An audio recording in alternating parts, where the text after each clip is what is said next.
India TV YouTube channel को subscribe करें और बेल आइकन दबाएं। तालिबान ने अमेरिका को दी डेडलाइन, कहा 31 अगस्त से आगे नहीं बढ़ा सकते सैनिकों की वापसी की तारीख। तालिबान प्रवक्ता ने कहा अंतर्राष्ट्रीय सैनिकों की वापसी के लिए 31 अगस्त की तारीख रेड लाइन, अगर अमेरिका ने तारीख बढ़ाई तो बढ़ेगा अविश्वास। काबुल एयरपोर्ट पर जबरदस्त फायरिंग, एक अफगान सुरक्षाकर्मी की मौत। काबुल एयरपोर्ट पर फायरिंग में 3 लोग घायल।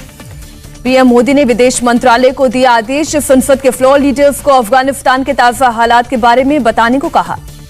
अफगानिस्तान से भारत लौटे 2 यात्री कोरोना पॉजिटिव पाए गए। आज ही 4 फ्लाइट से लौटे 146 भारतीय। काबुल से एक और भारतीय विमान ने पकड़ी उड़ान।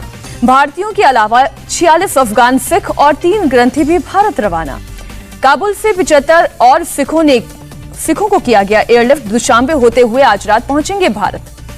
दिल्ली में अफगान नागरिकों का प्रदर्शन। वसंत विहार के यूएनएचसीआर दफ्तर के बाहर हाथों में तख्तियां लेकर पहुंचे अफगानी नागरिक अपने अधिकारों की मांग कर रहे हैं। प्रदर्शनकारी संयुक्त राष्ट्र दफ्तर पर प्रदर्शन कर रहे अफगानियों की मांग, अफगान नागरिकों को मिले शरणार्थी का दर्जा, तीसरे देशों में बसने का मिले विकल्प। जातिगत जनगणना को लेकर पीएम मोदी और बिहार के नेताओं की मुलाकात खत्म। नीतीश के नेतृत्व में मिले 10 दलों के नेता।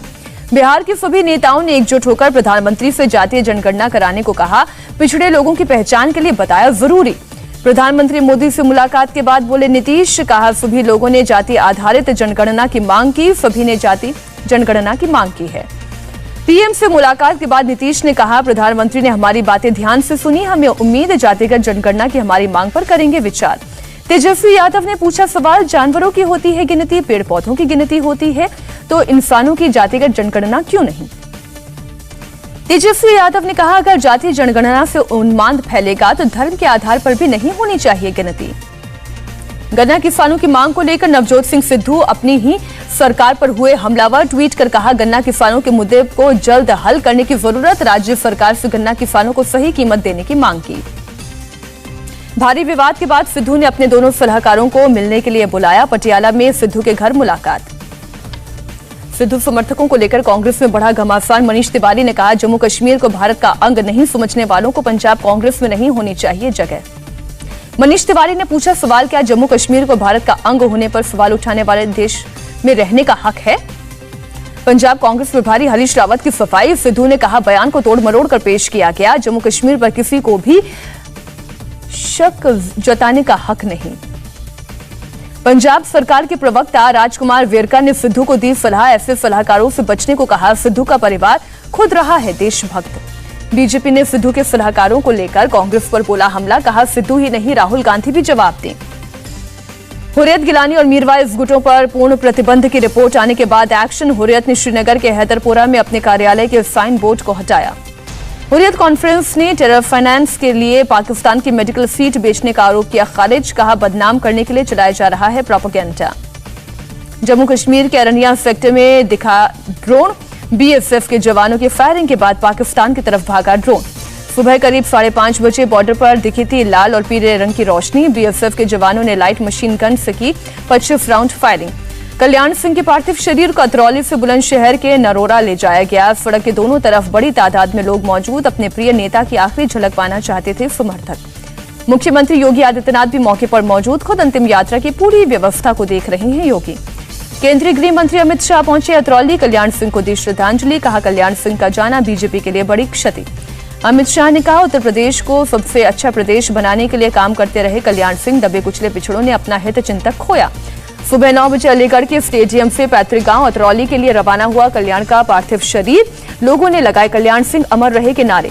कल्याण सिंह के सम्मान में योगी सरकार का बड़ा फैसला, कल्याण सिंह के नाम पर होगी अयोध्या में राम जन्मभूमि परिसर जाने वाली सड़क। मध्य प्रदेश के इंदौर में चूड़ी बेचने वाले मुस्लिम युवक की पिटाई, युवक पर छेड़खानी का लगा आरोप। वीडियो वायरल होने के बाद पुलिस ने 3 आरोपियों को किया गिरफ्तार। कई धाराओं में केस दर्ज। पुलिस स्टेशन के बाहर धरना देने के आरोप में मुस्लिम समुदाय के 20 लोगों के खिलाफ भी केस दर्ज किया गया।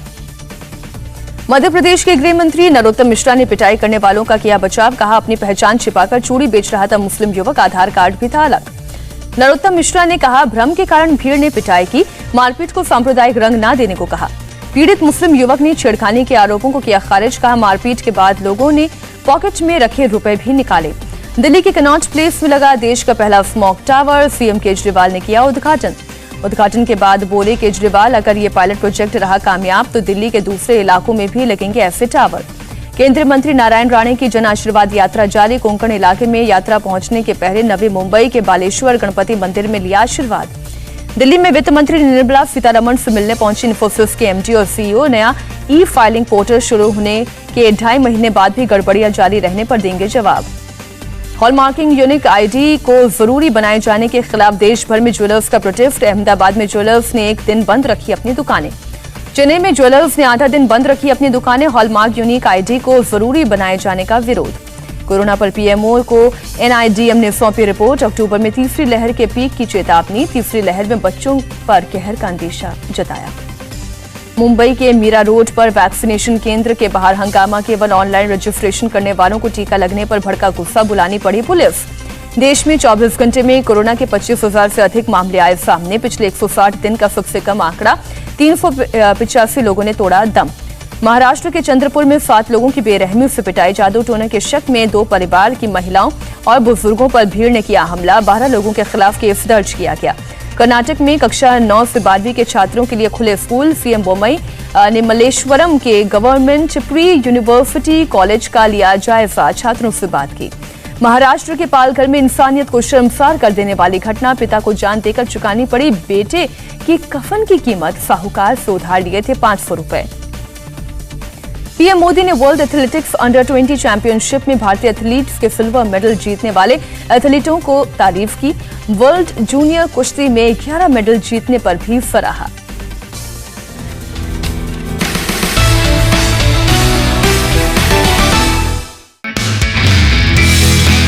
नमस्ते, मैं हूं मीनाक्षी जोशी। वीडियो और खबरों से अपडेट रहने के लिए India TV YouTube channel subscribe करें, बेल आइकन दबाना ना भूलें। जुड़े रहें इंडिया टीवी के साथ।